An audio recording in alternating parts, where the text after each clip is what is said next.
My name is Shaheen Warren. I'm the principal practice lead here at New Local, which means that I sit in our practice team and I work shoulder to shoulder with our local authority and public sector partners to make community power a reality.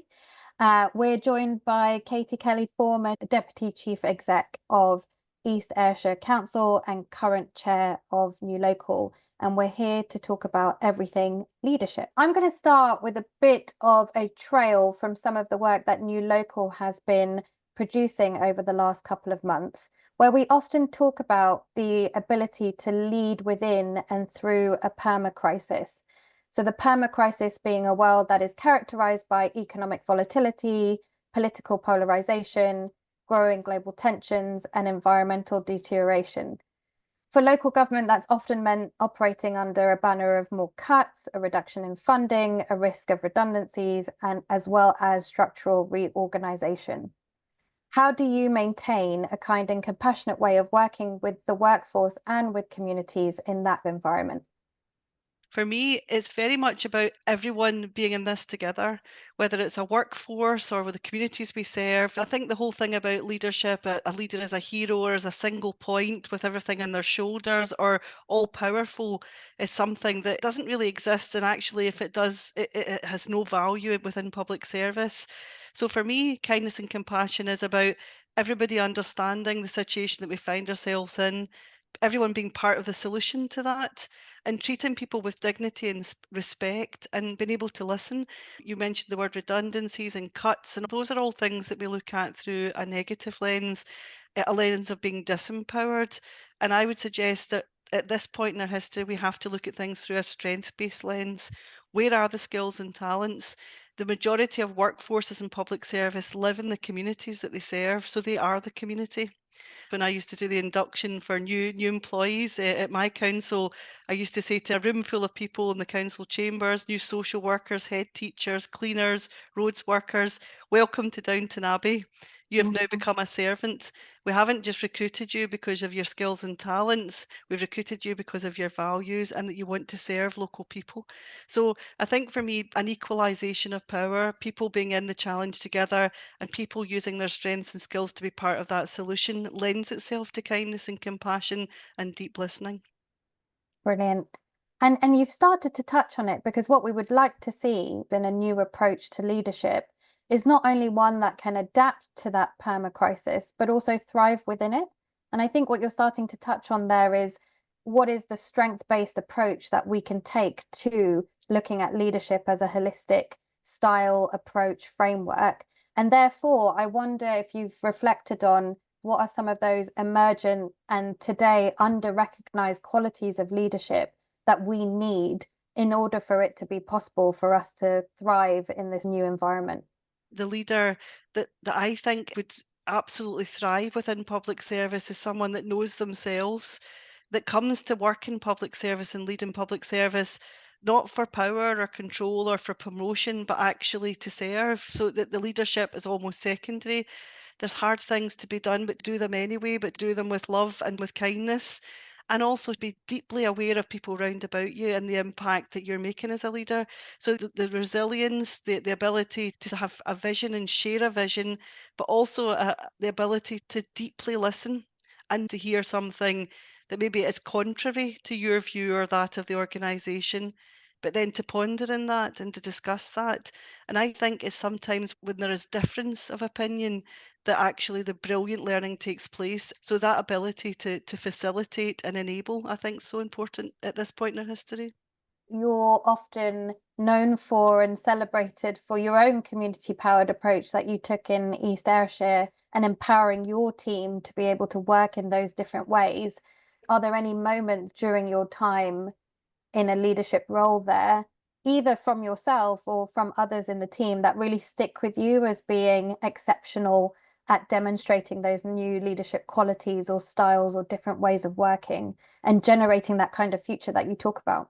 I think there's been quite a few, certainly over the kind of 10 or 12 years that we developed a new approach alongside communities. It was about transformation, and for some, it was about saving money because we had a major saving to make back in 2010 11. And so we determined as part of our transformation strategy to really reshape and rethink the relationship that we had with the people we served. Now, we could have done that as a desktop exercise, or we could have taken out a new approach and said to communities, what do you think of this? But we were very brave at the time and went out to communities with no agenda, but really to ask them what they thought of us, what they thought they wanted to do for themselves, what they needed from the state, and where we would work alongside them in doing that.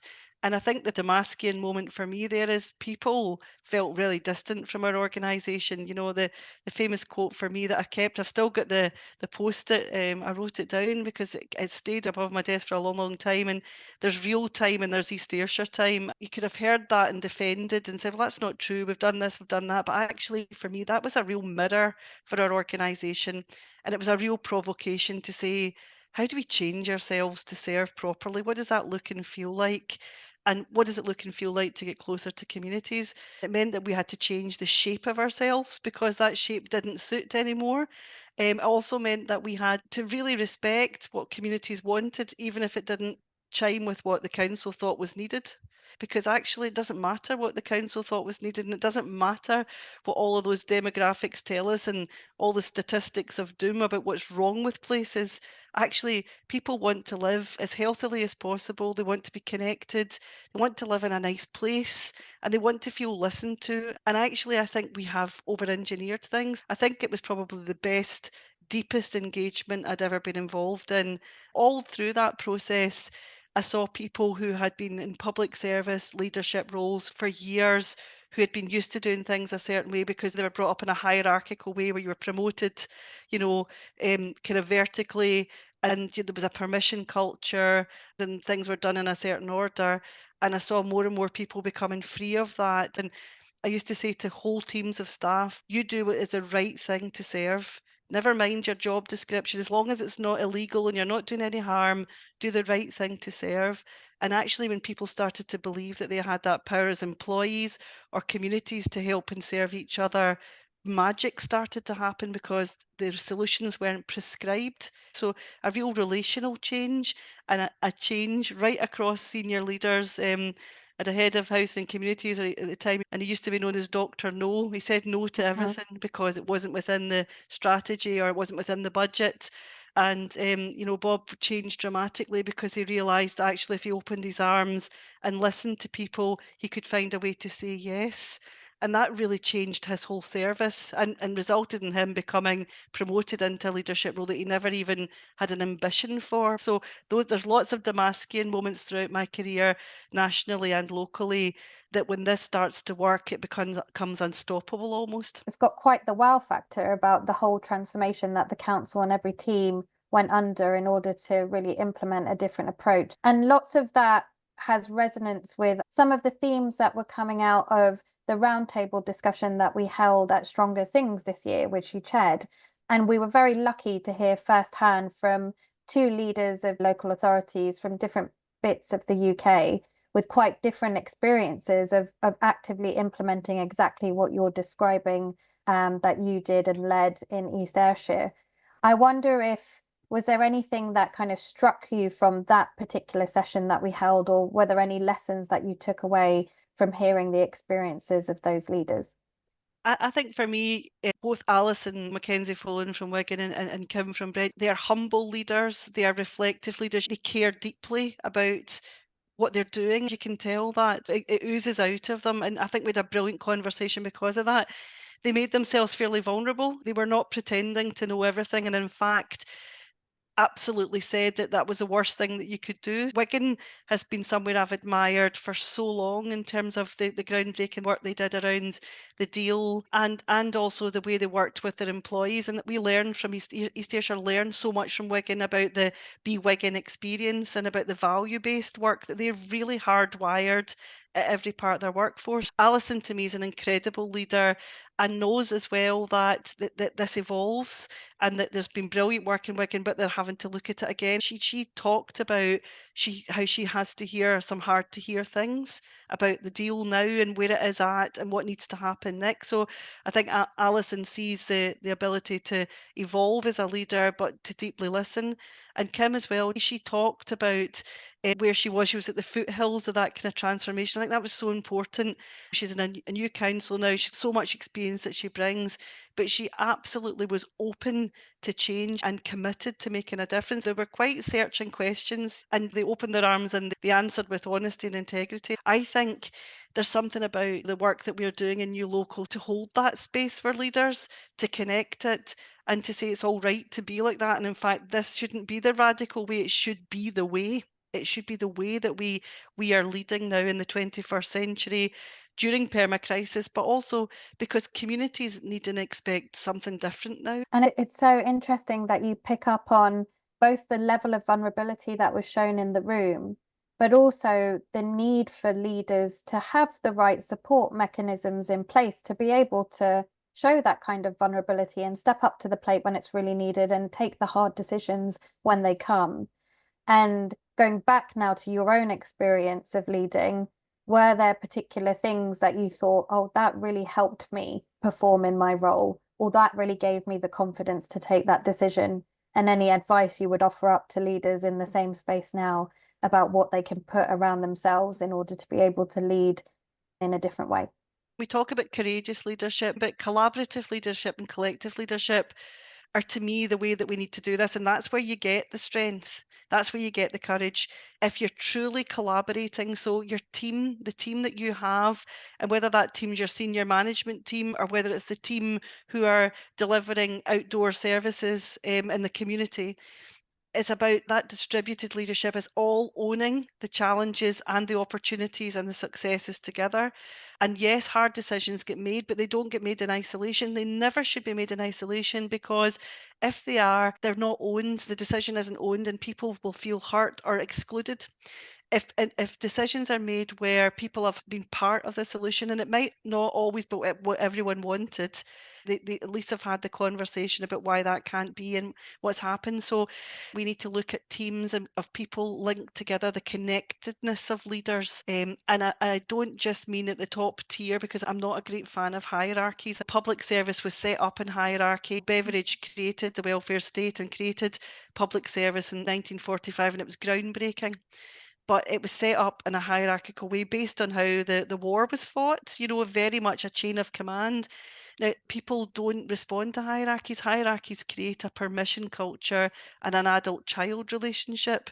And so therefore, if people are waiting for permission, they will tend not to do the right thing because there'll be fear there. So there's something about a team understanding its skills and talents, feeling equal, even though the leader is recognised ultimately to be the leader, but also listening to every member of that team. Collective decision making takes longer, but it tends to last. And the ownership of decisions and the ownership of change and design, whether it's someone receiving a service or being part of that, if they own that and they've been part of that design, it's sustainable, good change takes place. So I'm proposing a very different kind of leadership that isn't vertical, it's very horizontal, and it's based in strengths, but it's not based in weaknesses. In the old days, people would say, well, we need to work in your weaknesses, Katie. And I would say, no, because my weakness are somebody else's strengths in the team. So actually, you would then focus on them because they're better at that than me. Yeah, absolutely. It's kind of like a meta-analysis of community power. We often talk about how do we recognize strengths in the community and mobilize those assets. And you're applying that to your own sort of leadership style. How do you recognize the strengths and skills in your colleagues around you, and how do you really lean into that in order to have maximum impact? I love that. Okay. Um, Changing track a little bit now. Um, who is your ultimate leadership icon and why? This is a really interesting question, and I've thought about it. I looked at it, and you can expect me to answer all sorts of things. The people that inspire me most are local people who are leading, and I'll give you a brilliant example. Margaret Campbell is a woman who lives in Nether Thirds in Ayrshire, and she was determined to make a change in her community. I just admire her so much. She's a kind, considerate, lovely woman who's greatly respected in the community. She doesn't have a fancy title of director, but she's more respected than any chief exec that I've ever known. And she's resulted in a community garden being run by the local community. The community centre is now owned outright by the community. They're running a shop, they're running a community larder. Margaret's leadership has been kind, it's from behind, and she's always humble. Some people would say Netherthird's a poor place, it's deprived. It's absolutely abundant, full of amazing people. And when I go there, I feel inspired. I walk away thinking, gosh, there's people like Margaret all over the UK who care deeply about where they are and who are willing to work with anybody to make good changes happen in their communities. And I think our job as leaders in public service is to find people like Margaret and to enable them and encourage them, because they'll do better work than anything that a state could impose on a community. So Margaret's one example. There's many more. Fiona Mackenzie, who runs a big social enterprise and taken over a secondary school and is running amazing work in centre stage that's been game changing for people who are coming out of prison or people who have been homeless, for young people. And again, that was her vision. She was a teacher that couldn't see how to make a difference in the system and came out of the system and developed her own way of being. So my leadership heroes are quietly changing things from within communities and having an unstoppable movement of change. I totally agree. Often leadership heroes can be found much closer to home than we recognise. So, Katie, we're running a radical leadership overnighter this September. What would you say to people who are interested in our ideas about new forms of leadership or new models for leadership? Why should people attend and what will they get out of it? I think at this point in our history, we need to bring people together. We need to bring this type of leadership into the light. It shouldn't be an exception. It shouldn't be that we're commenting on people like Kim and Alison and others as the exception to the rule. Actually, there's a movement here. And I think what this event's going to do is connect this movement further. I want this to be the mainstream. I want this to be the way that leadership is done now. We talk a lot about savings and about money and about all the challenges that we have, but actually, if leaders who know themselves, who are serving and who are listening and who are working collaboratively and collectively are put into position, it's going to be game changing. That's what's going to reform or transform public service. It's going to be a brilliant opportunity to talk about what's stopping this happening and where the blockers are, and then looking to see where our collective strengths are and bringing this into the light. I do think there's a big question about whether our current structure and systems in public service are constraining this type of leadership, and that's why it always feels courageous and exhausting and you need resilience. What we would do is talk about how this type of leadership might change the system and the structure, because then this type of leadership will thrive. It's not like let's have structural change and then have new leaders over here. I do think a movement of change in leadership is what's needed now. And we're at a brilliant point in our history. We've got a new government in Westminster who's very open to community power. And I'm hoping a bit of a groundswell happens here. I can't wait to meet people to come and bring this together, not as an echo chamber, because I think we'll leave this event with a plan to amplify this way of working. That's great. Thanks so much, Katie. I couldn't think of a better advert to get people coming to the event in September. You started to talk about there, the sort of the system is in some ways restricting a new leadership approach to really be lived out and thrive.